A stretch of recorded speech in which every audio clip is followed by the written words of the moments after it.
కొత్తగా యవనస్తుడు సేవకు వచ్చాడట. పాపం చాలా కాలం 10 సంవత్సరాలు 12 సంవత్సరాలు ట్రైనింగ్లో ఉన్నాడు. ఆ లోకం ఏందో తెలియదు. అయితే మొత్తానికి ఆయన సేవలో ఉన్నప్పుడు అందరూ సినిమాలకు వెళ్తున్నారు, అందరూ సినిమాలు అన్నారు. ఓ నాగేశ్వరరావు గొప్ప హీరో, ఎన్టీఆర్ అంటే పాతకాలం ఎన్టీఆర్ గొప్ప హీరో, వాళ్ళు గొప్ప హీరోలు అన్నారు. అసలు వాళ్ళు ఏం చేస్తారు, ఏంటి సినిమాలో ఏముంది అని చూడాలని ఆశ పుట్టిందట. మరి ఆయన సేవకుడు కదా, సినిమాకి వెళ్తే ఎవరైనా చూస్తే బాగోదు.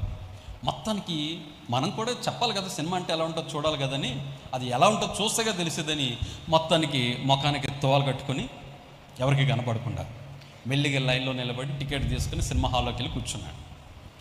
సినిమా హాల్లో కూర్చొని సినిమా చూస్తున్నాడు. రసవత్తంగా సినిమా జరుగుతుంది. హీరో విలన్ కొడుతున్నాడు. విలన్ చేతిలో ఒక పాప ఉంది.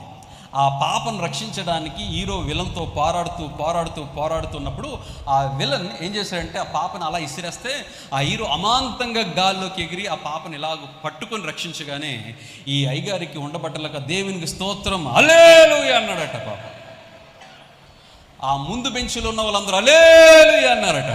అంటే ముందు బెంచ్లో ఉన్న వాళ్ళందరూ ఎవరు? ఏదో ఆవేశంలో తెలుసో తెలియక హల్లెలూయా అనేసాడు. ఆ ముందు వరుసలో ఉన్న వాళ్ళందరూ హల్లెలూయా అన్నారట. అంటే అంత ఒకటే బ్యాచ్ అనమాట. అలా ఉంది ఈరోజు పరిస్థితులు. ఏం తెలియనట్టు ఉంటాం అన్నీ, ఏం జరిగినట్టు ఉంటాం మన అన్నీ.